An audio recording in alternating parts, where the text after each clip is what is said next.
He's just a good old boy who loves burning rubber and driving fast. You're tuned into the Clay Millican YouTube channel, where you never know what you're gonna see.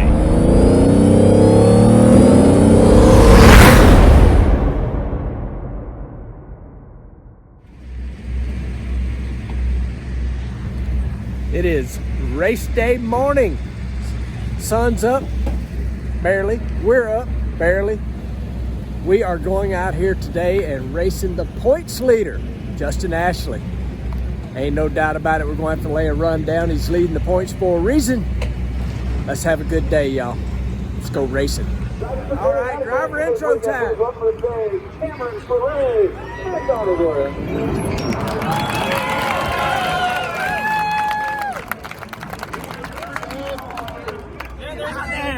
All right, rolling up round one. Racing the old points leader, Justin Ashley. Beautiful day outside, gonna be a great day to turn on a win light round one here.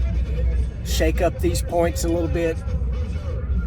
Gonna have to throw one down, I have no doubt about it. Justin and them been rolling, they've been fast. I think they are number 3 qualifier. And they're leading the points, so let's see what we can do. The Jim Oberhofer and the Parts Plus guys are trying to figure out just exactly what's going on over there. I think they got the mags rewired. They'll give it another shot and try it one more time.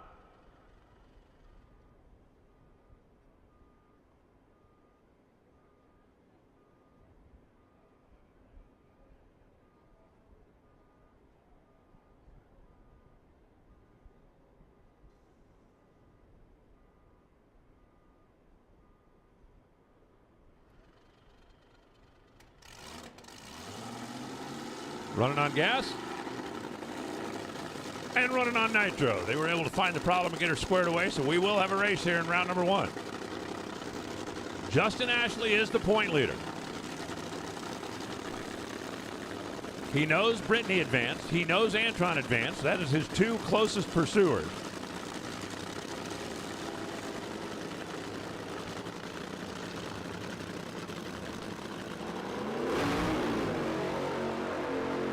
Even that sounded maybe just a little weird to chat with him.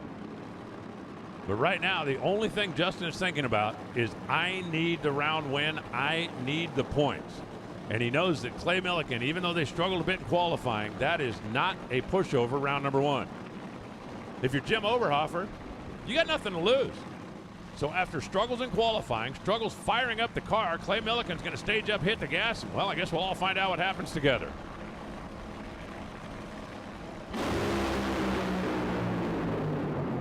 Millican gives him a race. Oh, and Millican takes him down. 3.695 at 330 miles an hour. The point leader is a spectator. Justin Ashley goes 375 at 332 and home. Justin is 038 on the Christmas tree. Solid as always. 3.754.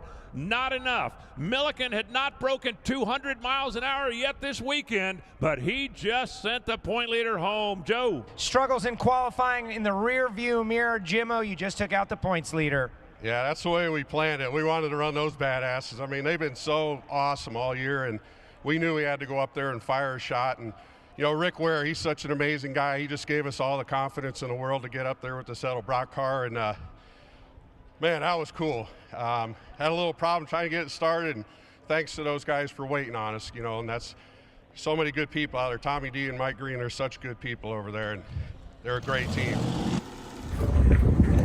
This is weird, Justin, because I just told you I apologize because I know you're leading the points, but I got to tell the truth. I'm trying Listen, to... you got to tell the truth. I know. What did I say to you? Don't apologize. Don't apologize. I love this guy. This guy's the best in the business. Nobody said it was going to be easy, right? Yep. You got to take care of business the rest of the way. While we love each other, not when we got our helmets on. You know what I mean? Then it goes out the window. I can love you again. We're staging though. It's like, yeah, you know, forget about it for a little while. That was a wild one, dude. That was a wild one. That was right. It's gonna haul. Yeah. It was just fucking took us 5 runs It's together. so right? weird though, dude. Like, I'm like, all right, it's running good, it's running good. And probably when I went by half track, I'm like, I can't shut the fuel off. Like that just like took over my brain. Yeah. I can't shut the fuel off. So it doesn't look like hydraulic anything. No, I think it's okay. But You just let off throttle right at that point. It's all you do. Yeah. Hopefully that. But literally, when that thought went in my brain, Yeah. I looked over, like, can I made me drive too far, and then shut the switches off and grabbed a handful of brake so I could get my speed knocked down, and then let the uphill Yeah. run it out. Yeah, you're- At 852, they don't run 852. Yeah. Doesn't matter. I'll take that all day. Yeah. Yeah. That's what we'll do. Line and Run 60s. and run 60. Yeah. It's easy enough. Yep. We just got them right where we wanted them, Jimmo. Well, that's what I said. We planned it. Yeah, they're like, we're just going to go 75 and we'll be okay. You wouldn't believe. You would not believe up there how many people all of a sudden became my friends before we ever ran. Oh, yeah. I got it, too. They're like, "You okay?" I'm like, "Oh yeah, we're fine." Yeah, I got the same thing, too, before I got in the car. Really? Oh, yeah. The best part about that time slip was almost 295 to 8 miles. Was it really? Yeah. 296. Yeah, what? 296.9. Well, Almost yeah, 297. but 295 miles an hour. Yeah. That's what I was looking at, almost. Yeah. Wow. I moved the timing in and raised it up. So, That's badass. That was wild, is what it was. what did he run? Not that. 74. 74 or 5? Yeah, Yeah. 75.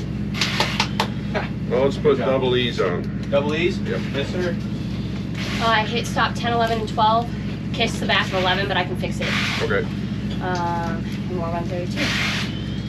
We'll just do the same thing again. Oh, yeah. Awesome. So I would figure the weather's gonna be about the same all day, pretty much, isn't it? Yeah, it'll get a little bit warmer, but just because of the sun. But so, I mean, we got enough stuff lined up to get through another round, right? oh yeah. Okay. Yeah, no, we're good. We're good to win the race. Because it didn't look like we hurt any pistons or I cylinders. don't know how it is with me running it. I run it way too Yeah. far. I'm just telling you, my brain went to how am I going to stop, and Well, which is stupid. I guess if you're getting fuel to it, Well, think about how stupid that is. So you're worried about stopping and you're still on the throttle. yeah. Here's this thing. There wasn't any pan pressure to be seen anywhere. So the pistons and cylinders are. It's amazing. Only 500ths, but you could see at some point. I'm watching, going like, I think we got a car length on them. I mean, it's like you got someone. I'm like, how could that even be? It's like that green is like. Well, I knew when I saw nothing stupid happening by 300 feet. I'm like, all right, now it's just a matter if we can outrun. Yeah. And we did. And we did. Round 2 coming up. Mike Salinas. They don't get any easier. That car's been bad fast all year, won a bunch of races, but we're good to go. See what happens here. All right. You ready, Dennis? Ready? Ready? Ready? Ready? I thought you was going to give me a different finger. Why would I do that? We're going in the second round. All right. This is awesome. It's beautiful out. It's a touch warmer than first round, but I feel confident in what we're doing, where we're going. After all the struggles in qualifying, race cars are wild. What suddenly they'll give you something. I don't know if any of y'all play golf, but it's like, you catch that one good shot, it keeps you going. That's what that run just did. It's got me pumped up, ready to go. Milliken in qualifying, who was not great. But boy, did he step up in round number 1.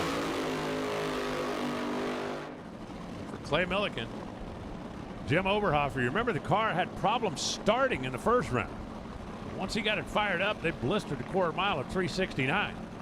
And that was enough to put Justin Ashley back in the box. Can they pull it off again? Pump on, clutch off. This time the haze comes out of the right lane, and 3.700 for Mike Salinas. 326 miles an hour. Clay Milliken goes 429 at 199 miles an hour, and I think we just proved you can smoke the tires in either lane, or you can make spectacular runs in either lane. Well, dadgummit, guys, it was good till it wasn't. We were ahead, and then we weren't. Pulled the tires loose out in the middle, and Mike drove around us for a 370 flat. We went 429. The other thing, like this blower that we have on the car, like it's a good blower. Run really good with it, and it's better than the one we heard. in Dallas. The thing is I haven't been able to get my hands wrapped around, like, when the air gets worse, like, do I do I chase it or just leave it? And that time I chased it a little bit. Yeah. Maybe I didn't need to do that, but I mean, it drove into it pretty quick. yeah. You know what I'm saying? Yeah. It just whoop, Yeah. quick. So we'll see what it, this all. I hadn't even looked at it, but good job, y'all. At least I feel like our car's back. Oh, I do too. You know, like I do too. things are right. We can go racing. Like I said, that's Q2. Oh yeah. That's Q2. Problem was Q2, the track would have been like 85 degrees Yes, or whatever it was. Yeah, I wish we could test tomorrow, but you know, hey, this way. Yeah, unfortunately, Cliffy's going to come take our toy away from us. Power. Exactly what happened there. Interesting. Not bad. It just, here's where it got in trouble. Yep. And It's got more motor. No, I'm looking it's at the got wrong less, button. yeah. So The clutch started grabbing. I pushed the clutch out just because it was warmer. Nowhere.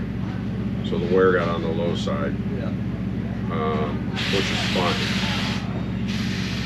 Probably not a lot on the low side, but probably what it constituted at that time was a lever move. But normally we won't stop a lever. If it's over 110, we'll stop a lever. It tried to hold on. Like it went. It did.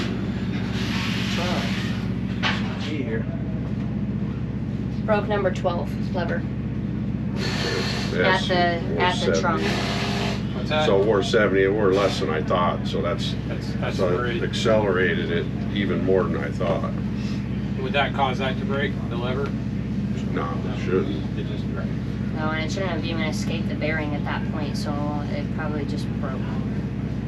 Can't argue with a Goodyear engineer. So on a lever like that, is that from is it overextended or just a failure?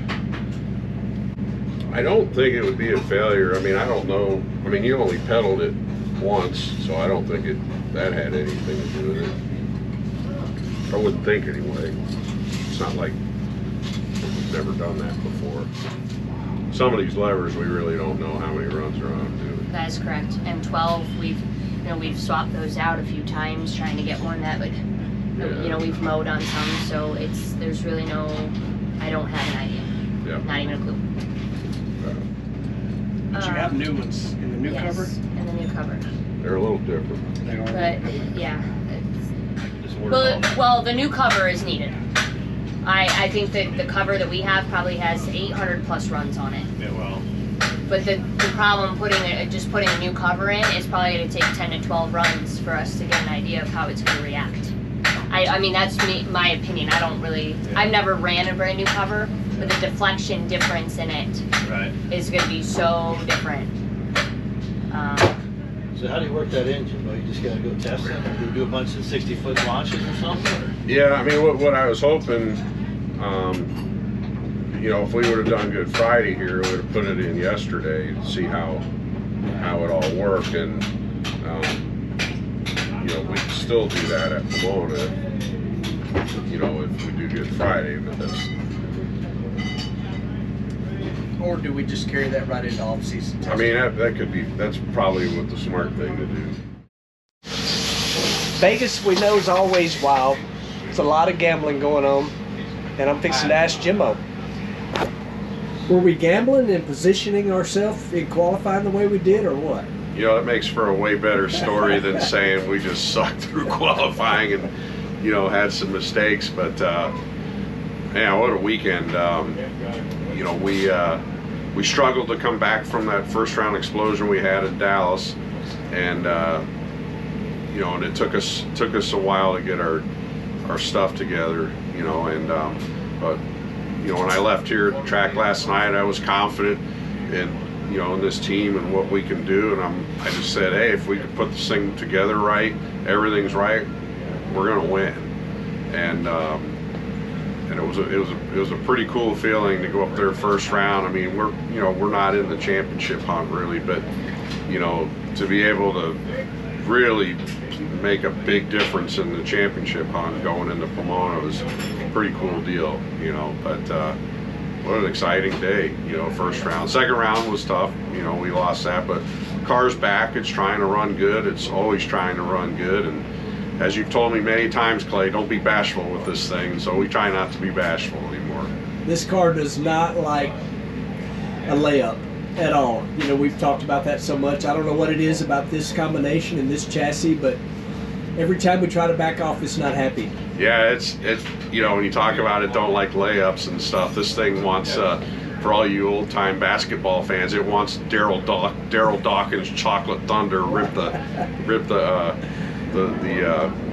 the post down and stuff and break the backboard and stuff, and that's what it wants every single time. That's for sure. Let's show everybody and kind of explain how close we were to repeating here. I know everybody always loves seeing what's happening, what we're looking at on the screen.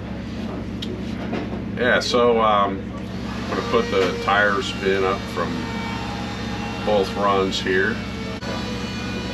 So first round run is the red engine RPM. Second round run is the gold engine RPM. And down here let's see here, the green drive shaft is from first round, and the brown drive shaft is from second round. So you can see pretty much everything overlaid, you know, for the most part, especially with the drive shaft up until, you know, roughly about a second and a half. And then you can see the second round drive shaft just starts getting just a little bit ahead, and then finally it just says, all right, nope, I've had enough, and it spins the tire. So you know, what we found on this run, a couple things that contributed to this. First round we wore you know, about 130 thousandths of clutch, and second round we wore about 80. And what we found is we actually broke a lockup lever early in the run, and we think that might have swung, even though the trunk was broke off of it, it might have contributed to a little bit more plate load, which might have contributed to, you know, the drive shaft getting a little fast. But you know, all in all, we had to run good, you know, running Rob Flynn and that Salinas team. That's a great running team and done a great job all year. So, you know, we couldn't go up there thinking that we needed to run anything less than a 371 or 370. And I told Rick Ware before that, you know, this is what we're going to try to do. And unfortunately, we just missed out on that. But, you know, I'm pretty excited to get to Pomona. And this team just keeps, you know, we keep getting better, and you know, we struggled through qualifying, but you know, everybody kept digging, and you know, we figured out what the problems were and got it addressed. You know, just in time for first round. And you know, coming back from that deal at Dallas, I mean, that's tough because that was such a car was on such a great run, and you know, you know, we've got some new parts in the system here, and for whatever reason they just didn't cooperate with us first round over there, and you know, which led to the massive engine explosion. But you know, I always try to look at the positive about everything on that run. It was trying to run really good first round, maybe a 69 or 70, and you know, I look at this run second round trying to do the same thing, you know, trying to run good. So we know it's here. Now we just need to put 4 of them together on race day. That's for sure. And this guy here continues to be a lifesaver. So Dennis with PME, I understand you just performed a surgery on a block in the car. What did you do? Had to put an oversized main stud in number 3. Couldn't have done it without my buddy Jim Taylor back at PME. You bailed me out, Jim, and we'll be on to Pomona. So you literally repaired threads in the block, in the car. Yes, with the crankshaft in it. Which we've never been able to do before. So, and I've probably never done before. It's cool stuff, ain't it? It really is cool. So y'all go check out. He's not on YouTube, but I promise you, this guy's built a ton of motors. kind of what's your specialty over at PME? I mean, give me a quick little brief history of how you got to where you at. Cars that go in circles, NASCAR, short track racing, and now drag racing. Exactly. So this has been probably the biggest eye opener, and this will be the biggest learning curve of my life. Yeah, but engines are engines. We just are a little more brutal on things than what you're used to. Yes, much more. Yes. I think it's going to, you know, having Dennis on board is going to be huge for our team, you know, moving forward to have the ability to like have preventative maintenance done on our short blocks and heads, everything that we need to run well. And you know, and that's something we just haven't been able to do. But you know, that's the beauty of Rick Ware, man. He's like giving us all the tools we need to really be successful down the road. So I'm looking forward to working with Dennis. I mean, we're already working together. That's right. It's a lot of fun. That next time he's going to buy breakfast next time. That's right.